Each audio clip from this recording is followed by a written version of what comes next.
En avril 1997, le magazine Paris Match, numéro 2497, publiait l'interview du journaliste Bruno Foucheroux par Michel Perrard. Il s'agit là de l'affaire Alliance Crypten.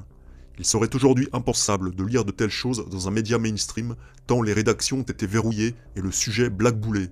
Voici quelques extraits plutôt explicites en matière de loges lucifériennes et de sorciers comploteurs. Les réseaux pédophiles, tels que les a révélés l'affaire Dutroux, sont parfois patronnés par des sectes d'inspiration satanique. Elles se livrent sur les enfants que leur procurent des rabatteurs à des rituels sadiques qui peuvent aller jusqu'à la mise à mort. Nous disposons actuellement d'une dizaine de témoignages d'enfants qui, de Nice à Paris, en passant par Bordeaux et Limoges, racontent la même chose. Tous ont été contraints de participer à des mises en scène extrêmement ritualisées au cours desquelles ils ont été abusés. Or, les psychiatres vous diront que 90% des enfants de moins de 12 ans qui parlent de violences sexuelles ne mentent pas. Ces témoignages, qui sont désormais à l'instruction, révèlent que des réseaux pédophiles se sont structurés autour d'organisations pseudo-mystiques. Pour les adeptes de ces sectes, il s'agit de donner un cadre à leur délire, une cohérence à leur perversité. Les adultes sont attirés par les déviances sexuelles et le sadisme qu'impliquent certains rituels. Mais il ne faut pas voir dans ces cultes un simple décorum avec candélabres, crâne humain et messe noire, dont la seule fonction serait d'exciter les pédophiles. Il y a derrière tout cela un véritable discours destiné à justifier le passage à l'acte et la destruction de l'enfant. Les sectes aident les pervers sexuels non seulement à assouvir leur plaisir, mais surtout à s'accepter et à se revendiquer comme tels. Lors de ces cérémonies, les adeptes sont exhortés à vivre par-delà le bien et le mal. Ils évoquent souvent une, entre guillemets, purification et une union des énergies. Ce qui suit pourtant se résume le plus souvent à une grossière partouze dans laquelle les enfants tiennent, malheureusement, le rôle principal. Parfois c'est pire, les films saisis récemment par la gendarmerie dans le sud de la France montrent des bébés de 9 semaines abusés dans un décorum délirant par des adultes. Depuis quelque temps, Scotland Yard alerte régulièrement des polices européennes sur la montée en puissance de ces cercles sataniques ou sadiques, car on ne sait plus comment les appeler. L'affaire Dutroux a servi d'électrochoc. Aujourd'hui, des enquêtes sont lancées tout azimut. La tâche est difficile, car ce réseau de pédophiles, cristallisé autour de sectes versées depuis longtemps dans la magie sexuelle, sont, de par le fait de diverses circonstances, arrestation de membres, concurrence d'un groupe sur l'autre, disparition de grands maîtres, extrêmement mouvants.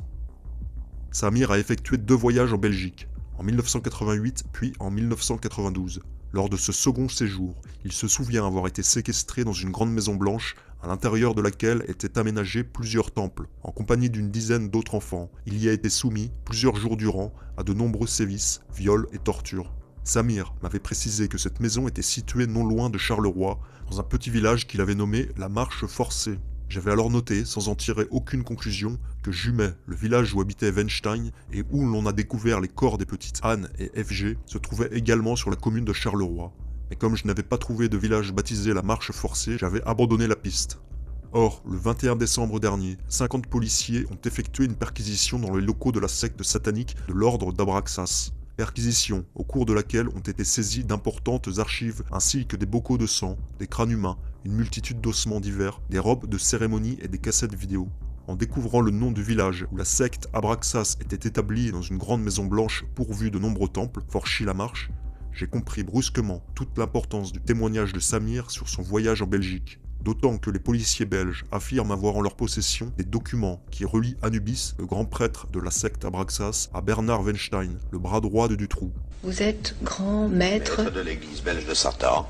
de l'église de Satan. Ça existe donc en Belgique? Oui, c'est une obédience. Il y a beaucoup d'obédiences différentes dans le satanisme.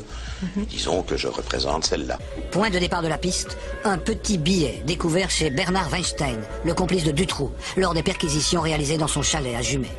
Ce mystérieux billet a un lien direct avec Abrasax. En fait, je lis simplement la liste des objets saisis et puis je vois qu'apparaît ce billet. Et bon, contrairement aux autres objets qui étaient décrits succinctement, ici, le contenu du billet était complet.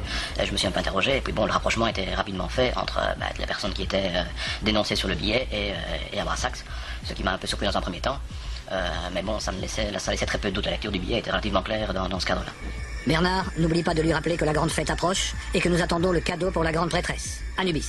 Si on reprend les éléments clés, je veux dire, du message, le message a été retrouvé chez Bernard Weinstein, donc il semblait logique que ce soit adressé à Bernard Weinstein. N'oublie pas de lui rappeler, Louis, nous n'avons jamais su identifier à qui ce message était adressé, ou en tout cas par qui il devait transiter. Ça pouvait être Dutroux. Peut-être. Dans l'esprit de l'époque. Mais dans l'esprit de l'époque, effectivement, bon, c'était une possibilité, une hypothèse en tout cas de travail. N'oublie pas de lui rappeler que la grande fête, en fait, ça fait référence au calendrier des fêtes sataniques. Ça pouvait être lié à ce genre de festivités, entre guillemets, bien sûr. Et nous attendons le cadeau. Le cadeau, là aussi, c'est grand point d'interrogation. Bon, ça pouvait être, pour certains rituels, un coq, un poulet ou quoi que ce soit, mais ça pouvait être aussi, dans le cadre de l'atmosphère générale de l'époque, un enfant destiné à un sacrifice, comme ça a été avancé dans certaines déclarations de victimes de ce genre de choses. La grande prêtresse, à part Dominique Kindermans, qui était la grande prêtresse pour Abrasax, il était difficile de pouvoir identifier d'autres personnes, d'autant plus que ce billet est signé Anubis, Anubis étant l'autre partie masculine de chez Abrasax. Le rassemblement de ces différents éléments tendait à croire que c'était effectivement Abrasax qui était mis en cause. Samir vient d'ailleurs d'être entendu par les policiers belges dans le cadre de l'affaire Dutroux. Les policiers belges disposent en effet de 6 témoignages d'enfants qui recoupent parfaitement les propos de Samir quant à l'existence d'un réseau satanique et à son fonctionnement. Ma propre enquête m'a permis de déterminer que ces structures étaient parfois très anciennes. Elles changent souvent de nom pour brouiller les pistes, mais de génération en génération, et avec plus ou moins de succès selon les modes des différentes époques, elles se repassent le flambeau. Ainsi, en Belgique, dans les années 40, a existé une organisation nommée Cumris, qui se revendiquait de l'ordre du Temple, et qui organisait, pour la haute société du royaume, des séances de magie sexuelle, souvent pédophiles. L'existence de Cumris est connue grâce à une note de l'historien des sociétés secrètes Renaud de la Flaverie. Cumris, en 1944, réunissait pour des séances de magie sexuelle de nombreux collaborateurs et SS belges, sous la houlette de son grand maître d'alors, Georges Leroy van Daems, qui est aujourd'hui décédé. En 1994, Cumris publia un texte intitulé « La vérité sur l'Eucharistie ». Dans ce dernier, les chevaliers de l'ordre dévoilaient l'un de leurs secrets.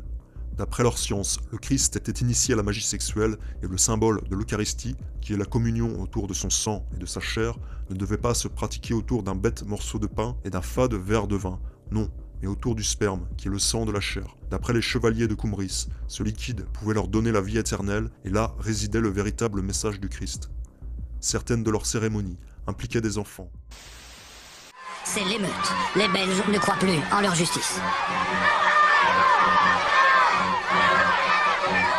Le procureur Bourlet s'obstine. Au mois de novembre 96, il se confie à de nombreux journalistes.